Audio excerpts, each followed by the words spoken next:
चलिए किडनी बनाइए।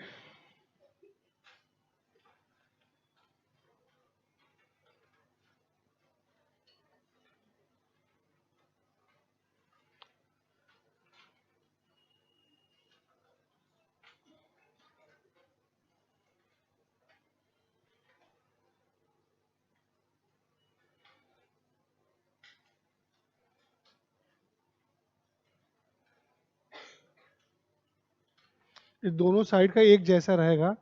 सेम के बीज जैसा आकार होता है, बीन्स की तरह। तो सेम का बीज आप देखे होंगे, वैसा ही बना लीजिए।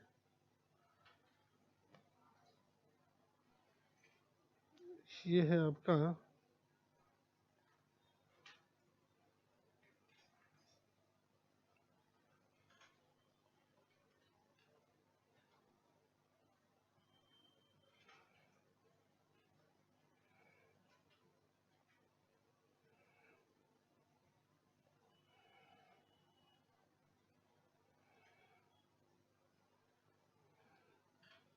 बस दो नाम लिखना।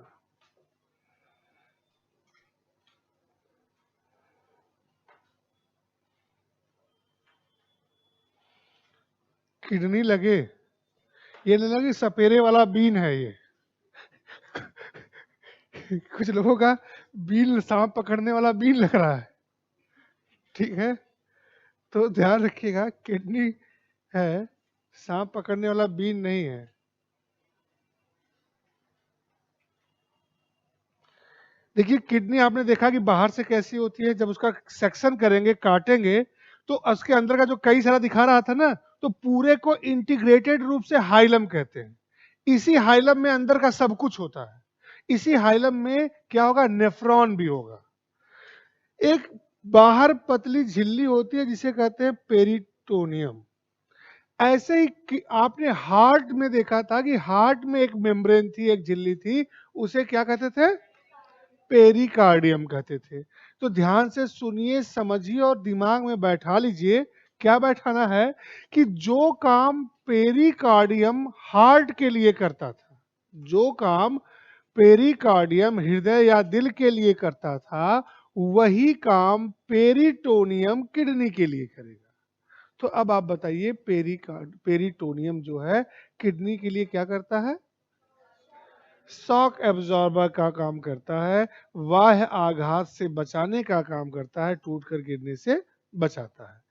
फंक्शनल यूनिट क्या होती है इसकी? अच्छा लिखिएगा, ऐसे लिखते रहिए, कुछ लिखते रहिए तब समझ में आएगा। लिखिएगा, लिखिएगा, it's a main excretory organ of human being. यह मानव का मुख्य उत्सर्जी अंग है। यह मानव का मुख्य उत्सर्जी अंग है। It is surrounded by a thin membrane named peritoneum. It is surrounded by a thin membrane named peritoneum, which which prevent kidney from external strokes. यह पेरिटोनियम नामक पतली झिल्ली से घिरा होता है। यह पेरिटोनियम नामक पतली झिल्ली से घिरा होता है, जो जो वृक्क को बाह्य आघातों से बचाती है। It's a bean shaped organ. इसका आकार सेम के बीज जैसा होता है। It's a bean shaped organ. इसका आकार सेम के बीज जैसा होता है। वेट, भार 125 टू 170 ग्राम। इसका भार 125 से 170 ग्राम के बीच होता है। फंक्शनल यूनिट ऑफ किडनी, वृक्क की कार्यात्मक इकाई। फंक्शनल यूनिट ऑफ किडनी, वृक्क की कार्यात्मक इकाई नेफ्रॉन। इकाई मतलब मैंने कई बार बताया है पीछे, फंक्शनल यूनिट मीन्स भी बताया है, तो दोबारा मैं यहाँ पे नहीं बता रहा हूं, आपको याद होना चाहिए। फंक्शनल यूनिट ऑफ किडनी क्या होता है, नेफ्रॉन। अब समझिएगा, अच्छा एक लाइन और लिख लीजिए फिर समझाते हैं, देखिएगा। It eliminates waste substances outside from blood, it eliminates waste substances, it eliminates waste substances outside from blood and के बाद वाली चीज इंपॉर्टेंट है, ध्यान रखिएगा, and maintain the essential nutrients in blood, and maintain the essential nutrients in blood। यह रुधिर से, रक्त से, जो भी लिखना है, उत्सर्जी पदार्थों को हटाता है, यह रुधिर से उत्सर्जी पदार्थों को हटाता है तथा उसमें या रक्त में, रुधिर में पोषक तत्वों को बनाए रखता है या बनाए रखने का कार्य करता है। यानी बिना काम की चीज को निकालने का भी काम है और काम की चीजों को बनाए रखने का काम है। अब समझ लीजिएगा, जैसे काम ये कैसे करता है, आरओ का नाम सुने हो ना, आरओ का फुल फॉर्म रिवर्स ऑस्मोसिस, तो किडनी भी वही करता है, समझ लो फिर लिखना। जैसे कोई ब्लड किडनी के पास आया, तो किडनी जब पहली बार में उसको फिल्टर करता है, उसे छानता है, तो क्या बचाता है और क्या निकालता है, तो ध्यान रखिएगा, केवल ब्लड के कंपोनेंट्स को छोड़ता है, बचाता है, बाकी सब दूसरे ट्यूब में कर देता है, बाकी सब क्या करता है, दूसरे ट्यूब में कर देता है। अब दूसरे ट्यूब में जाने के बाद क्या होता है, दूसरी ट्यूब में जाने के बाद होता है कि जैसे पहला ये आया एक ट्यूब, किडनी के पास आया, किडनी ने क्या किया, यहां से ब्लड सेल्स को पास आउट होने दिया, बाकी चाहे काम की चीज हो चाहे बिना काम की चीज हो, सबके सबको क्या कर दिया, बाहर कर दिया। जब काम और बिना काम दोनों चीजों को बाहर कर दिया, तो अब जैसे दिखा रहा था डॉट डॉट डॉट, मैंने कहा इसको ध्यान रखिएगा, फिर क्या होता है, रिवर्स ऑस्मोसिस, मींस दूसरे ट्यूब से, यूरिन वाली ट्यूब से क्या होता है, रिवर्स ऑस्मोसिस के थ्रू इसेंशियल एलिमेंट्स को क्या करते हैं, फिर कहां आते हैं, ब्लड में आता है। लेकिन ध्यान रखिएगा, जब किडनी फिल्टर करती है तो केवल ब्लड के कंपोनेंट्स यानी RBC, WBC, platelet, plasma, RH factor को छोड़ती है, बाकी सबके सब चीज को बाहर कर देती है, चाहे वो काम का हो चाहे बिना काम का हो। फिर रिवर्स ऑस्मोसिस, देख रहे थे ना, ऐसे डॉट लगा रहा था, मैंने कहा याद रखिएगा। तो फिर रिवर्स ऑस्मोसिस के थ्रू क्या होता है, इसेंशियल न्यूट्रिएंट्स को फिर से इसमें लाया जाता है, और फिर बाकी जो दूसरा ट्यूब है वो जाके ब्लडर में स्टोर होता है, और समय समय पर हम क्या करते रहते हैं, यूरिनेट करते रहते हैं। ठीक, जब कभी कभी किसी की किडनी खराब होती है, जब कभी की किसी की किडनी डैमेज होती है, तो हम आप उसे क्या करते हैं, डायलिसिस पे रखते हैं, रखते हैं, देखते हैं, सुने होंगे कि हॉस्पिटल में क्या है, डायलिसिस पे है। तो जो मशीन से डायलिसिस की जाती है उसे कहते हैं इंग्लिश में आर्टिफिशियल डायलाइजर, कृत्रिम अपोहक। जो डायलाइजर मशीन होती है उसे क्या कहते हैं, कृत्रिम अपोहक। ठीक है, ध्यान रखिएगा, आप चाहे तो लिख लीजिएगा कि जिस मशीन से डायलिसिस किया जाता है उसे क्या कहते हैं, कृत्रिम अपोहक, आर्टिफिशियल, हिंदी में कहते हैं आर्टिफिशियल डायलाइजर या डायलाइजिंग मशीन। तो उसमें भी क्या होता है, फिल्टर करना होता है। काम बात लिखते रहिएगा, आप लिख लीजिए, बात कान से सुनते रहिए कि उसे क्या कहते हैं, कृत्रिम अपोहक कहते हैं, आर्टिफिशियल डायलाइजर कहते हैं। तो बेसिकली करना क्या है, जो काम किडनी करती है, किडनी क्या करती है, ब्लड को फिल्टर करती है। यानी कि अब जो आर्टिफिशियल डायलाइजर है वो भी क्या करेगा, ब्लड को फिल्टर करेगा, छानेगा, और छानने के लिए छननी चाहिए ना, जैसे चाय छानते हैं तो छन्नी चाहिए, फिल्टर करने के लिए मेम्ब्रेन चाहिए। तो जो अब पूछा आपके जाता एग्जाम में कि जो आर्टिफिशियल डायलाइजर होता है, जो कृत्रिम अपोहक होता है, उसमें जो मेम्ब्रेन होती है, वो जो छननी लगी होती है, वो कैसी होती है, किस चीज की बनी होती है, तो इसी में आगे लिख लीजिएगा।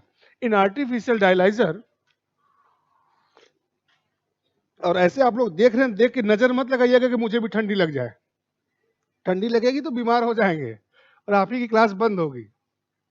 सही चीजें खाते रहेंगे, इसीलिए कहता था मैं कि फर्स्ट क्लास प्रोटीन लो, तो आधी क्लास उठाती कि मैं नहीं खाता हूं, प्योर वेजिटेरियन है, तो ठंड नहीं लगेगी। ठीक है, आप क्या करिए, अजवाइन समझते हैं ना, अजवाइन पानी इस समय तीनों टाइम लीजिए, या अजवाइन ऐसे ही फाँक के पानी पी लीजिए, ठंडी नहीं लगेगी, शरीर की गर्मी मेंटेन रहेगी। ध्यान रखिएगा, बहुत ज्यादा भी मत खा लीजिएगा, नहीं गर्मी से बीमार हो जाएंगे। हंसिए नहीं, सही बोल रहा हूं, अपने घर में अपने घर के बड़े बुजुर्गों से फोन करके पूछ लीजिएगा, ठीक है, कि सही बोल रहे हैं कि गलत बोल रहे हैं। तो हमेशा 2-3 टाइम लेते रहिए, ऐसे ही पसीना निकलता रहेगा दिन भर, गर्मी लगती रहेगी, ठंड नहीं लगेगी। तो in artificial dialyser we used a double layer membrane, we used a double layered membrane formed by cellulose, underline कर लीजिएगा। कृत्रिम अपोहक में सेलुलोज की बनी दोहरी परत वाली झिल्ली का इस्तेमाल किया जाता है। यही पूछा था एग्जाम में, तो सेलुलोज की झिल्ली का इस्तेमाल किया जाता है, न कि किसी आर्टिफिशियल मटेरियल की मेम्ब्रेन लगी रहती है। अब ये एक और चीज यही लिख लीजिएगा कि कभी कभी सुनते हैं किडनी में स्टोन हो गया है, ठीक है, तो किडनी स्टोन जो होता है वो किस चीज का बना होता है?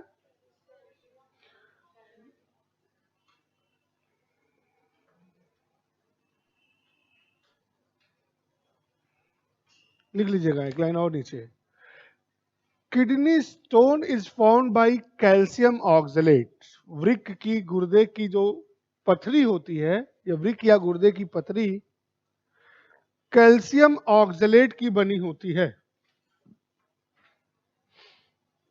अब जो जो नॉनवेज नहीं खाता, आज जाके दोपहर में ही खाइए, देखिए शाम तक ठंडी भागती है कि नहीं।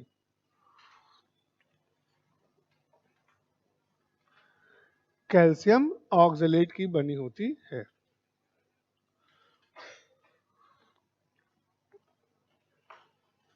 चूंकि किडनी जो है मेन एक्सक्रीटरी ऑर्गन है, मुख्य उत्सर्जी अंग है, मैक्सिमम टाइम क्वेश्चन इसी से पूछे जाते हैं, इसीलिए ये छोटा सा इंट्रो था।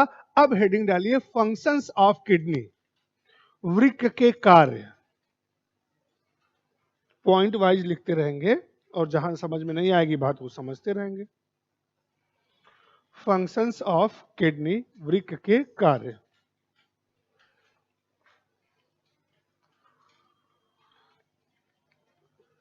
लिखिएगा पॉइंट वाइज, पहला पॉइंट लिखिएगा, it eliminates different waste substances outside from body,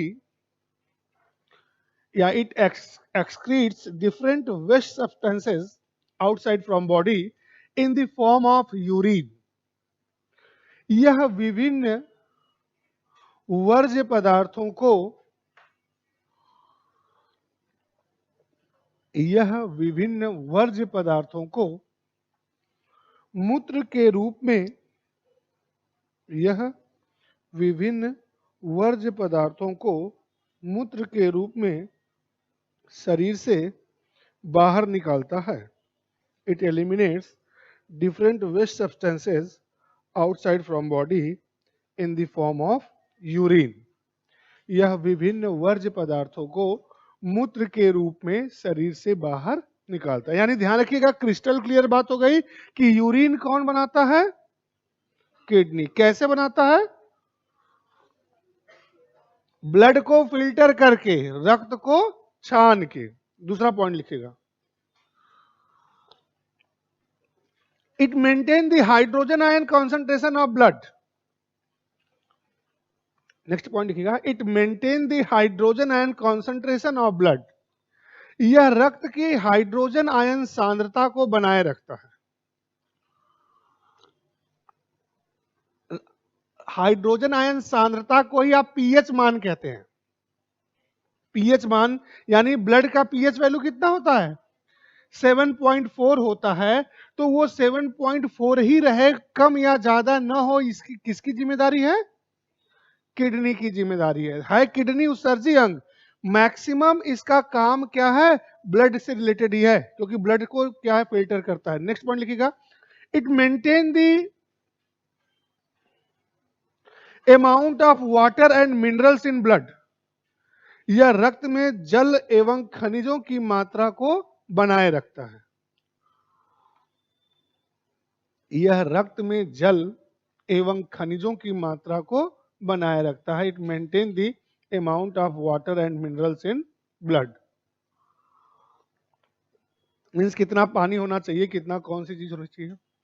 next लिखिएगा, it maintain the osmotic pressure of blood. यह रक्त के परासरणी दाब को नियंत्रित करता है। It maintain the osmotic pressure of blood.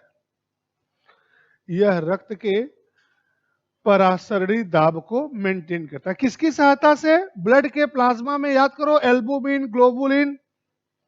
Albumin में क्या लिखा था आपने?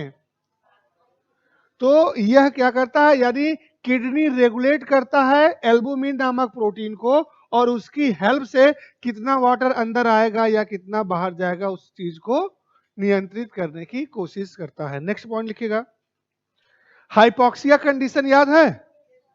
तो डिटेल में नहीं लिखवा रहे हैं, शॉर्टकट में लिखवा दें।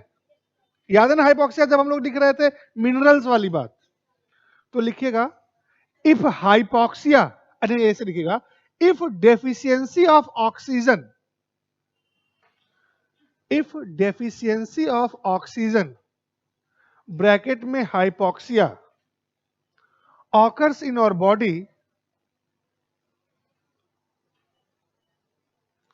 then kidney helps in formation of RBC। यदि शरीर में ऑक्सीजन की कमी, ब्रैकेट में हाइपोक्सिया, हो जाए तो वृक्क आरबीसी के निर्माण में सहायक होता है। यानी आरबीसी बना दिया तो हीमोग्लोबिन बढ़ गई, हीमोग्लोबिन बढ़ गई तो ऑक्सीजन कैरी करने की कैपेसिटी बढ़ गई, और फिर शरीर में क्या हो गया? ऑक्सीजन बढ़ गई, यानी हाइपोक्सिया खत्म हो गया। ठीक, नेक्स्ट पॉइंट लिखिएगा,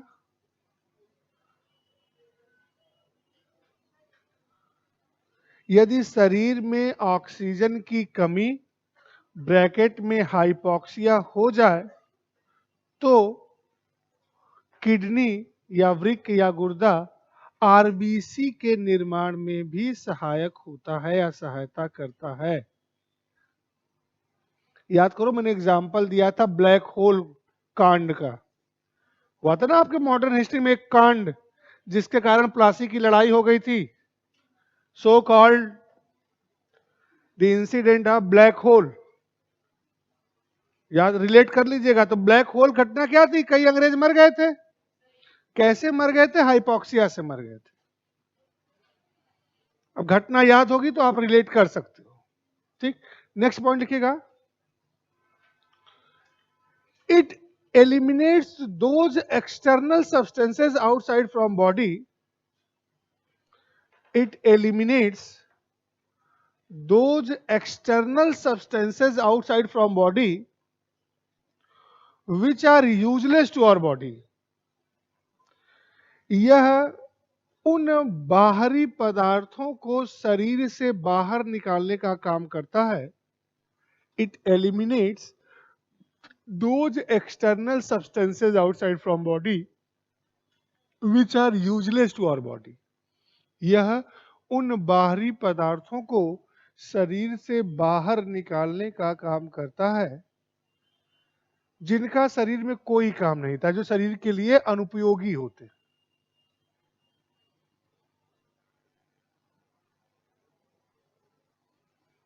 अच्छा, सेंटेंस पढ़िए, मुझे लगता है सेंटेंस फॉर्मेशन में मैंने कुछ मिस्टेक कर दी। पूरा सेंटेंस पढ़िए,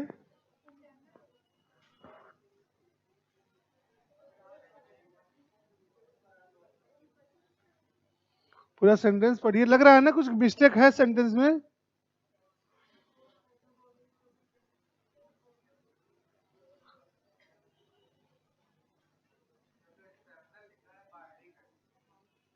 मेरे ऊपर भी ध्यान दे लो भाई। ठीक है, 6 फुट 2 इंच का शरीर लेके मैं भी खड़ा हूं। ठीक हो गया? गलत हो गया ना? क्या होना चाहिए? करेक्शन समझ में आ रहा है ना? लगाओ, करेक्शन करो, मीनिंगफुल सेंटेंस बनाओ। कुछ एक आध चीज काट दोगे, मीनिंगफुल सेंटेंस बन जाएगा अपने से।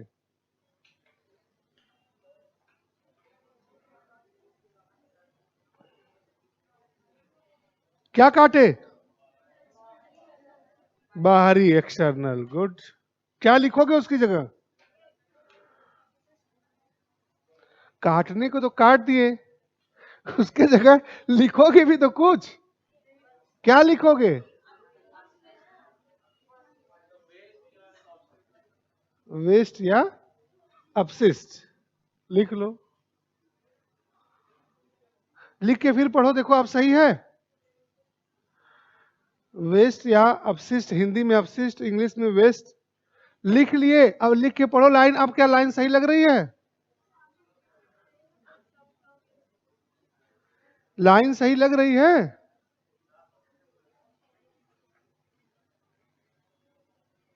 बोलो यार, जल्दी बोलो, डोंट किल योर टाइम। अभी भी नहीं सही लग रही है? अब क्या गड़बड़ है उसमें? अच्छा, सिर्फ ठीक। अच्छा, जो जोड़े थे वो काट दो। अब पढ़ो। जो जोड़े थे वो काट दो, अब पढ़ो। अब कुछ सही है? अभी भी कुछ काटना है इसमें से? देख लो, ध्यान से पढ़ो। लास्ट में और कुछ काटना है? आउटसाइड। काट दो भाई आउटसाइड। जल्दी करिए, टाइम नहीं है। नहीं काटेंगे आउटसाइड? चलिए, क्या करेंगे फिर? एक्सटर्नल काट देंगे? तो चलिए एक्सटर्नल काट लो। वहां इंटरनल होगा। गुड, किसने पकड़ा भाई? लिख लो।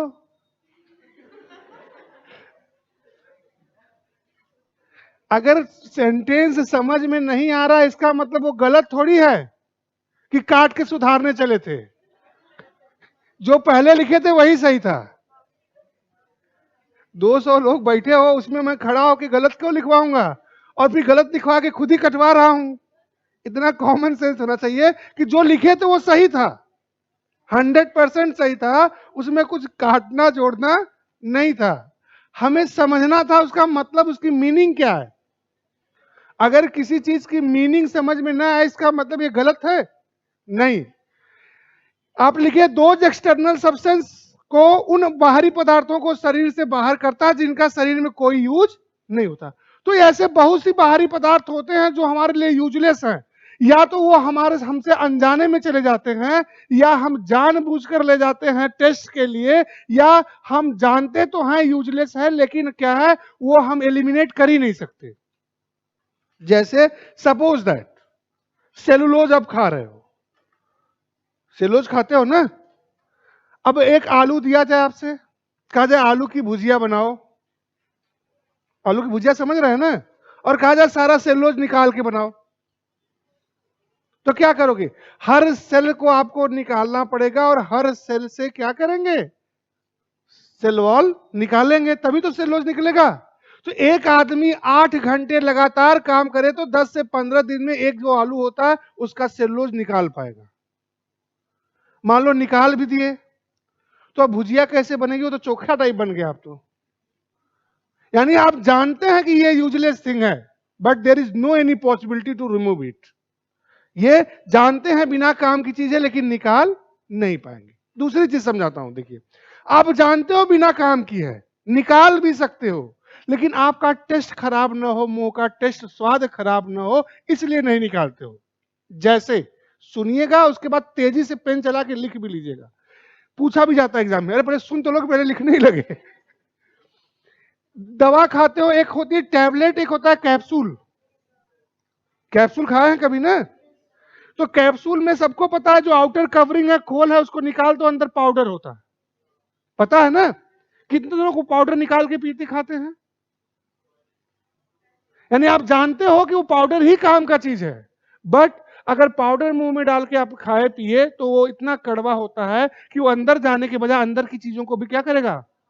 बाहर निकलवा देगा। होता है ना?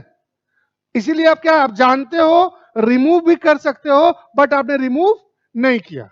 तो आपके एग्जाम में पूछा जाता है, the outer covering of capsules are formed by, लिखो, नोट करके लिखो, the outer covering of capsules, capsule की बाहरी खोल पता नहीं किस चीज से बनी होती है। The outer covering of capsules are formed by,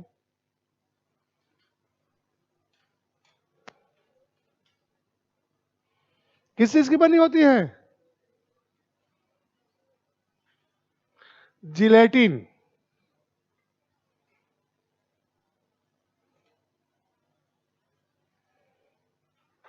capsule की बाहरी परत किसकी बनी होती है? जिलेटिन की बनी होती है। एंड, उसी में लिखिए एंड, तथा gelatin is formed by, and gelatin is formed by, gelatin किस चीज से बनता है? And gelatin is formed by cellulose, यानी लास्टली वो आउटर कवरिंग किसकी बनी होती है? सेलुलोज की बनी होती है, ध्यान रखिएगा। तो मैंने प्रॉपर वे में लिखवाया कि दोनों में से कोई ऑप्शन कभी भी आ सकता है, तो वो जिलेटिन की बनी होती है, और जिलेटिन किस चीज का बना होता है? सेलुलोज का बना होता है, ठीक। तो इसका मतलब ये हुआ कि बहुत सारी चीजें जाने अनजाने में हम क्या करते हैं, ले जाते हैं, और वो डाइजेस्ट वगैरह हो गई है, ब्लड स्ट्रीम में पहुंच गई किसी कारण से, तो उन चीजों को भी शरीर से बाहर कौन करेगा? किडनी करेगा। तो किडनी बेसिकली बाहर करता है, तो किस रूप में करता है? शरीर किसी भी किडनी किसी भी चीज को शरीर से बाहर करता है, तो किस रूप में करता है? यूरिन के रूप में। चलिए हेडिंग डालिए, यूरिन।